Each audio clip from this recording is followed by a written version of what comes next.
And we begin with the cleanup in Globe in Miami after deadly floods swept through the area last week. The first community meeting since the floods is being held tonight at 6 o'clock at High Desert Middle School. Yeah, and some of these pictures, I tell you, they tell you what the story there, the devastation up there. 12 News journalist Chase Golightly will be at that meeting, joining us now with some of the questions these residents have for a lot of local leaders as the cleanup continues, Chase. Troy Caribe, we're seeing some people already showing up here to the middle school, wanting to hear what local leaders and the state incident management team has to say about this entire situation. Now, we were told today that significant progress has been made in those cleanup efforts, but it's still going to be a long time before both towns of Miami and Globe are back to normal. Now, about an hour ago, I did speak with David Berry. He owns multiple buildings in downtown Globe. All hit hard by the flooding. He actually gave us a tour of one of the auto mechanic shops that he owns there, and you can just see significant damage inside. He said cars were stacked on top of cars. Crews removed 15 tons of mud yesterday and today, and he says this looks much better than it did a few days ago, but you can just see the damage done to the cars and the remaining water. Barry says he will also be at tonight's meeting. His two big questions that I'm sure a majority of the people living here have is, when is funding going to be made available to businesses and people? And what's being done to stop this from happening again? A question he asked at the last meeting. Last time I got the answer of it's a 100-year flood and, there's nothing that can be done to prevent it.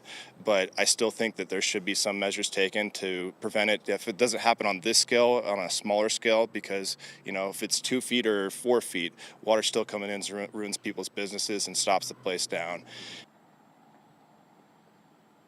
Barry also said that while they had thousands of volunteers earlier this week, most of them have left, leading to businesses, helping businesses with cleanup. He's also not sure how long it will take to get everything back to normal. As far as funding, he says the only thing he's received is a $500 gift card from the Salvation Army, which he says he is thankful for. But again, that funding is another big question that we're expected to be asked here today. That meeting set to start at 6 o'clock, so in less than an hour. It will also be live streamed for those who aren't able to attend. And coming up tonight on 12 News at 10, we're going to have a recap of what was discussed. For now, we're live in Globe. Chase Golightly, 12 News. Yeah, I'm looking forward to see what comes out of that meeting. But, I'm thinking about that business owner that you just introduced us to, walking us through his flooded out business. I mean, his income now has stopped. I mean, when is he going to have revenue coming into that business again? I mean, he still has customers' cars stacked up on top of each other in there.